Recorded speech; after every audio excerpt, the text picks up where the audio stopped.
तो यहाँ पर सबसे पहले हम एक त्रिभुज बनाते हैं और इस त्रिभुज का नामकरण हम करते हैं ABC। इस त्रिभुज का कोण C को हम समकोण माने, कोण C = 90 डिग्री। तो एक समकोण त्रिभुज में यदि एक कोण 90 डिग्री हो तो बाकी जो दो कोण होता है वो न्यून कोण होता है। जानते हो इस समकोण त्रिभुज में एक समकोण के बाद दो को जो कोण बनता है वो दोनों न्यून कोण रहता है, अधिक कोण कभी नहीं रह सकता है। एक अधिक कोण त्रिभुज बना हुआ है तो उसमें भी दो गो न्यून कोण, माने एक त्रिभुज में कम से कम दो न्यून कोण हो सकते हैं। समकोण एक ही हो सकता है, अधिक कोण एक ही हो सकता है।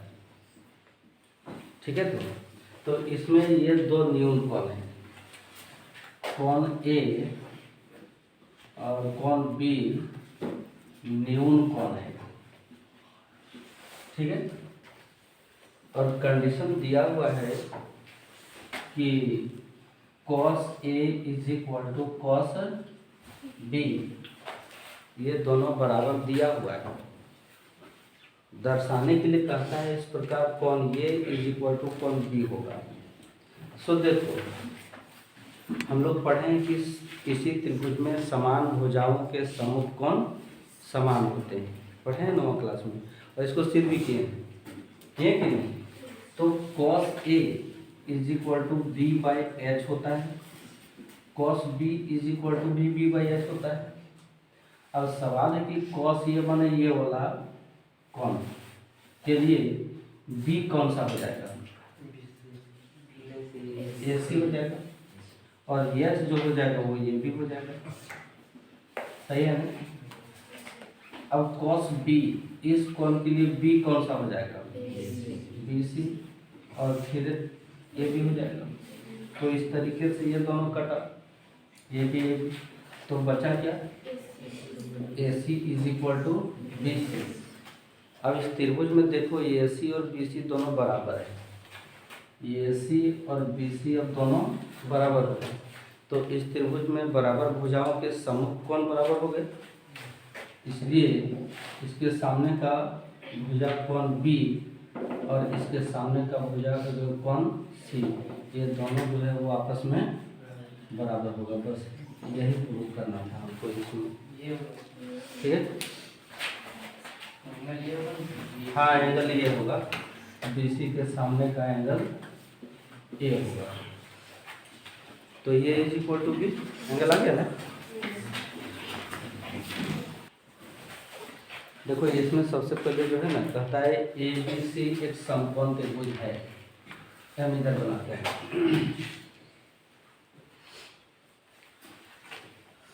ये एक समकोण त्रिभुज हम बना लिए, इसका नाम ABC दे दिए। इसमें कोण B को क्या कहता है, समकोण कहता है ना। ठीक है, अब इसमें एक चीज क्या है कि tan A = 1/√3 दिया हुआ है। तो tan A = क्या होता है, P/B। तो इस त्रिभुज में P और B का वैल्यू दिया है, हमको H का निकाल लेना पड़ेगा पहले, है ना। हालांकि ये जो फॉर्मूला है ना वो ISC में तुमको देखने को मिलेगा, फॉर्मूला दे दिया है वो ISC वाला, बुझेगी नहीं। लेकिन हमको उस तरफ से नहीं जाना, हमको अपना तरफ से चलना पड़ेगा। तो यहाँ पर P = 1 है और B = √3, तो हमको चाहिए H। जब पहले H हम निकालेंगे ना तभी ना हम इसका और इसका मान ज्ञात कर पाएंगे, सही है ना। तो H² = P² + B², H² = 1 का स्क्वायर प्लस √3 का स्क्वायर। H का स्क्वायर = 1 + 3, H = √4, H = 2। सेंटीमीटर भी कर सकते हो यहाँ पर। ये एच निकल गया हमारा। अब हम चलते हैं 1 नंबर में। 1 नंबर में बोला गया है कि sine A cos C plus cos A sine C, ये बोला गया है ना। सो देखते हैं, sine A is equal to P by H होता है into cos C is equal to B by H होता है। ध्यान देने वाली बात है। फिर अगर हम इसको नहीं लिखें तो दिक्कत हो जाएगा तुम लोग को समझने में, इसलिए हम लिख ही देते हैं और यहाँ पी बाई एच कर देते हैं। अब यहाँ से चलो, साइन ये is equal to P by H है, तो पी कौन सा भुजा होगा? बी सी होगा, और ए सी कर्ण है इंटू कॉस सी। कॉस सी के लिए बी कौन सा भुजा होगा? बी सी होगा बटे ए सी। सब मिल गया ना। इधर से कॉस ए के लिए बी कौन सा भुजा होगा? हैं? ये भी, और ये तो ये सी रहेगा इंटू साइन सी के लिए पी कौन सा भुजा? ये भी। इसको जो पकड़ गया लिया है ना, उसके लिए बहुत सुविधा होगा। बी सी बटे ए सी का स्क्वायर प्लस ए बी बटे ए सी का स्क्वायर। सही है? तो क्लियर है। अब यहाँ पर बी सी का वैल्यू देखते हैं क्या है। सो नहीं तो टेन ये is equal to P by B, तो कौन ए के लिए पी जो हो जाएगा वो बी सी हो जाएगा। है? हाँ कर देते हैं, पहले यहाँ मेंशन भी कर देना, और ये हो जाएगा ए बी। ठीक है, तो इसका मान 1 है, इसका मान √3 है, और इसका मान 2 है। तो बी सी का जो मान आ गया वो 1 आ गया, ए सी का जो मान आ गया वो 2 आ गया, प्लस ए बी का जो मान है वो √3 है, और यहाँ पर 2 है। तो 1/4 जोड़ 3/4 यानी 4, 1 जोड़ 3 is equal to 4/4 is equal to 1। ये आ गया हमारा पहला। उसी प्रकार हमको यहाँ पर दूसरा बना लेना पड़ेगा। ये हमारा सही है ना। तो अब जानते हो, एक तुमको बता दें कि आईएससी में यही चीज़ को इस तरह से करके बताया है कि फॉर्मूला नंबर 1 क्या है, sine A cos C plus cos A sine C is equal to 1 कर दिया सीधे उतने जान दो। अब यहाँ वहाँ दूसरी तरह से सीध करके दिखाएगा, और यहाँ पर तुमको वैल्यू ले करके सीध करके दिखाया गया है। Cos A into cos C minus sign A into sine सी। सही है? तो कॉस ए यानी ये वाला कौन, बी बाई एच इंटू इसमें भी बी बाई एच होगा माइनस पी बाई एच, और ये भी पी बाई एच। अब बी और पी में अंतर हो जाएगा ना, यहाँ पर कॉस ये है तो इसके लिए बी हो जाएगा ये पी बटे ए सी, और उसके लिए हो जाएगा बी सी बटे ए सी। समझ में आ रहा है कि नहीं? माइनस अब यहाँ पर साइन ए के लिए बी सी बटे ए सी इंटू फिर इसका बी सी बटे ए, गलत हो गया, यहाँ पर हो जाएगा सी के लिए ए बी बटे ए सी। अब ए बी का जो वैल्यू दिया है वो √3 बटे 2 इंटू बी सी का 1/2। क्लियर? माइनस बी सी का 1/2 इंटू √3/2। सो यहाँ पर देखो √3/4 और इधर भी √3/4। तो ये दोनों कट करके क्या आएगा? 0। तो फॉर्मूला तुम लोग याद रखना, मेरा कहा हुआ बात कि sine A cos c plus cos a sin c is equal to 1 होता है, और cos a into cos c minus sin a into sin c is equal to 0 होता है। तुमको ये फॉर्मूला वहाँ पर याद रखना होगा, सही है ना। तो इस तरीके से हमारा ये क्वेश्चन नंबर 9 कंप्लीट हुआ।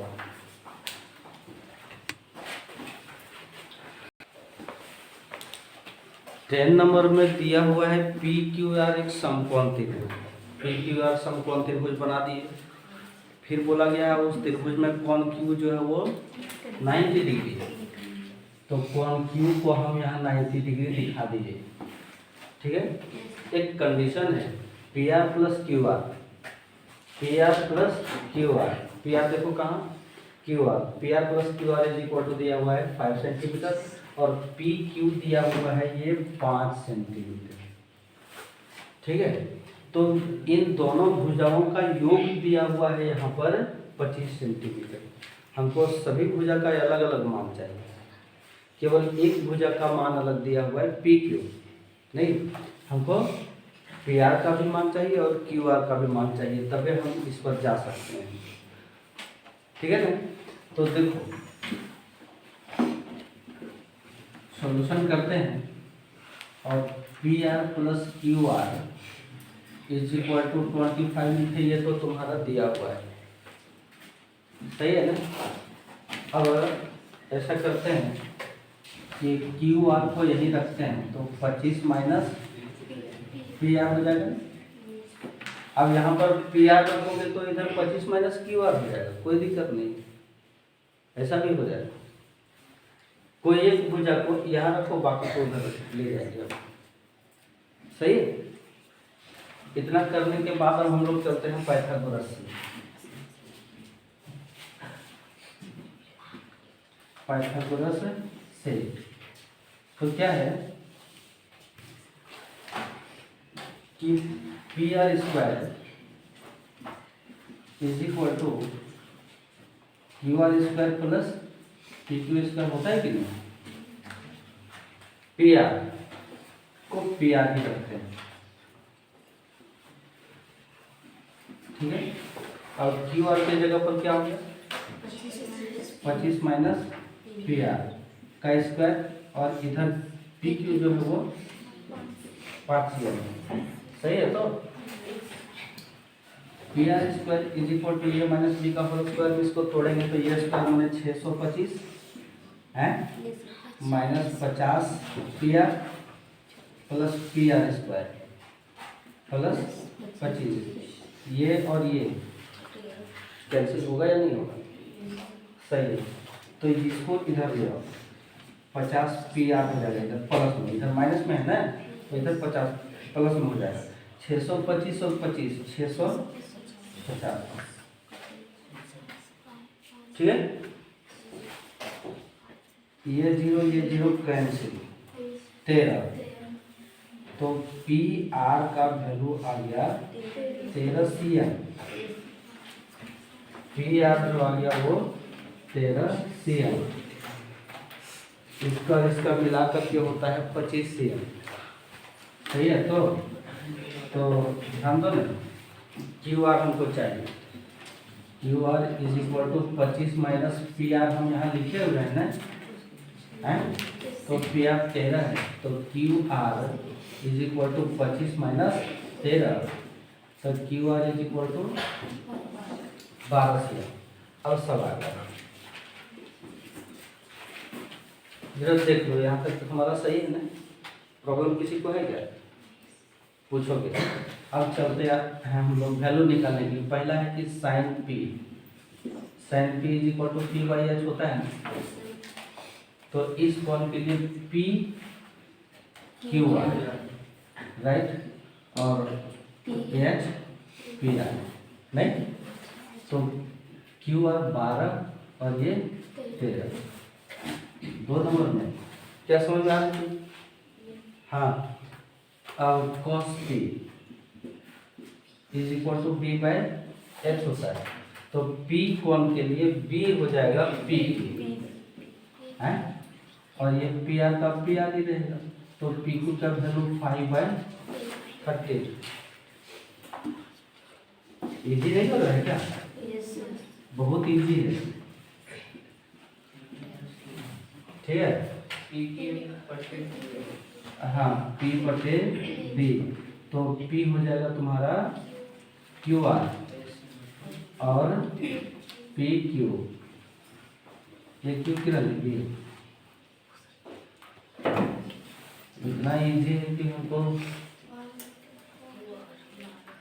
12/5 रेडी हो गया, फादर कंप्लीट है, ठीक।